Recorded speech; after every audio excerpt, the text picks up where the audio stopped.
Gaudenz Assenza je vysokoškolský pedagog, působící v oblasti společenských věd na univerzitách české i mezinárodní úrovně. Svůj magisterský titul získal na univerzitě v Harvardu a svoje doktorandské studium dokončil v Oxfordu. Docenturu mu pak přidělili na Vysoké škole ekonomické v Praze. Přes 15 let působí v mezinárodním výzkumu, při realizaci projektu a ve vzdělávání. V současné době dokončuje realizaci projektu při Univerzitě Palackého v Olomouci School for Transformative Leadership. Tyto celouniverzitní kurzy jsou zaměřené na holistický přístup ve vzdělávání, projektově orientované studium a individuální přístup ke studentovi. Využívají také principů zážitkové pedagogiky a uměleckých přístupů. Gaudenz Assenza je duší iniciativy University for the Future. Jaké si myslíte, že svobodná firma budoucnosti klade nároky na absolventa univerzity? Yeah, I think the problem starts already with a very basic thing, and that is, why do people learn? Nowadays, people don't want to learn because of the learning itself, but because of, let's say, grades or credits or titles. And the entire system is oriented towards these kinds of values.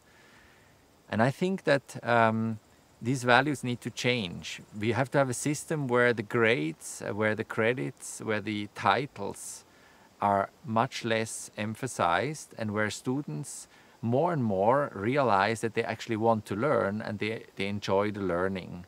And this requires, of course, completely different teaching methods. It requires topics which are of interest to students.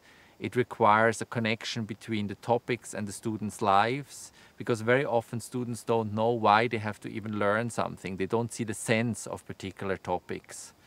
So there are a lot of aspects of the current system of higher education that need to change, which is why I started this initiative called University for the Future initiative.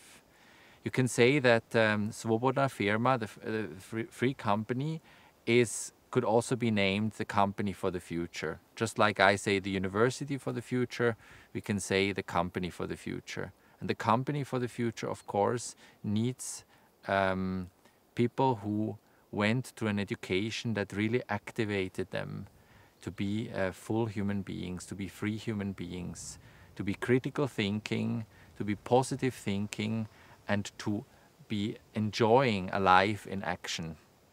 To jsou vysoké nároky nejen na studenty, ale také na pedagogy. Jaký typ pedagogů je podle vás vhodný pro studium orientované na probouzení tvořivosti? I think that there's not just one type of teacher who's needed. And that's very dangerous to even think of that, because it would require a homogenization of the teacher education and of the preparation to be a teacher. I think the teacher, first and foremost, needs to be a personality, and it is the personality of the teacher which is actually teaching the most. So it is not so much what the teacher is saying, but how he's saying it, whether he's really serious about what he's saying, and how he lives, whether there's a connection between what he's saying and how he's living. These are the kind of information which students will remember not just a few weeks after the exams, but for their whole lives.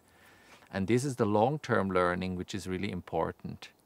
There are, of course, a few things which any teacher needs to take seriously.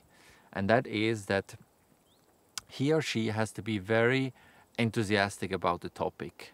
If you're not interested yourself in a topic, it is very difficult to pass that enthusiasm or interest on to students. Secondly, it is very important that the teacher likes the students. So there should be a kind of hard connection between the teachers and the students.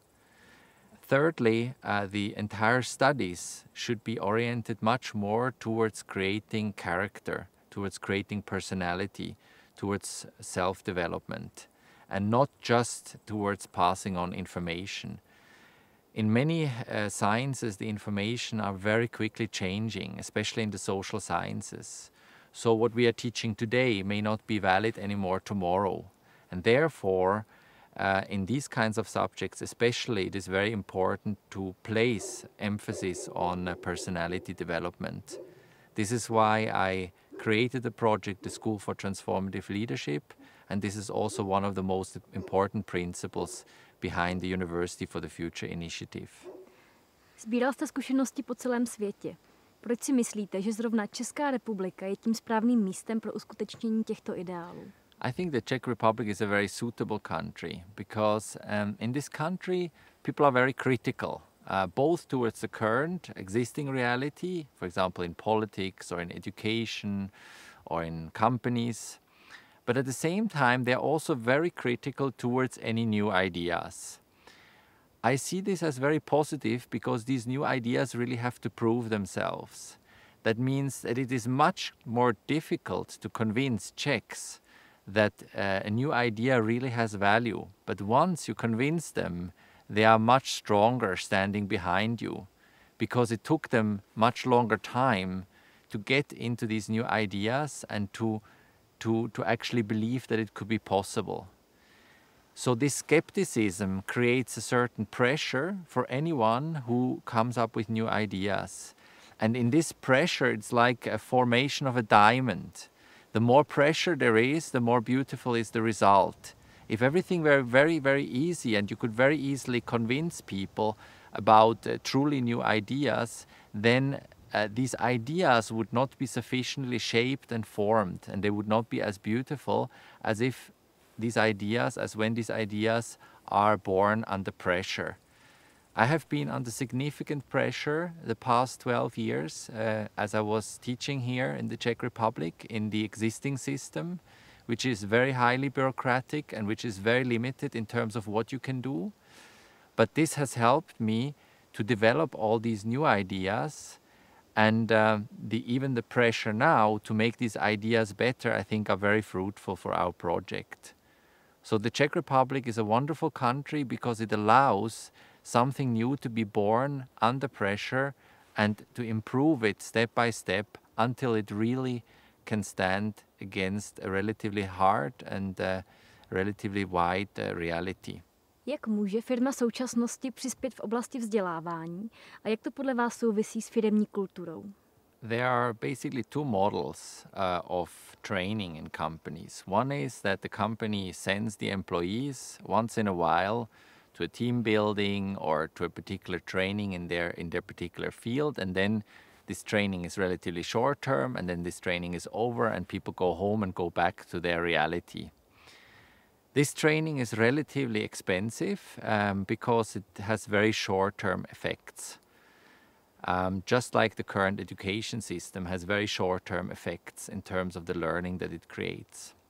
The second model, therefore, and that's the model that I would advocate, is that the learning becomes integrated into every process of the company. In other words, that people understand that the very process of doing anything is also a process of learning, and that there are people who consciously think this through and guide these processes over longer periods of time in a way to make themselves obsolete. In other words, that the goal of the trainer should be that there is no longer any trainer needed because the people themselves will train themselves. This is of course not very easy, but it is an entirely different way of thinking about training in companies. And it is a kind of training which has much more long-term effects and which is also in the long term much cheaper for companies because it actually activates everyone to contribute to the learning. It is called a learning organization. So the idea that you just get some experts who will tell the company employees what to do and how to do it is an old model which I don't think is working anymore.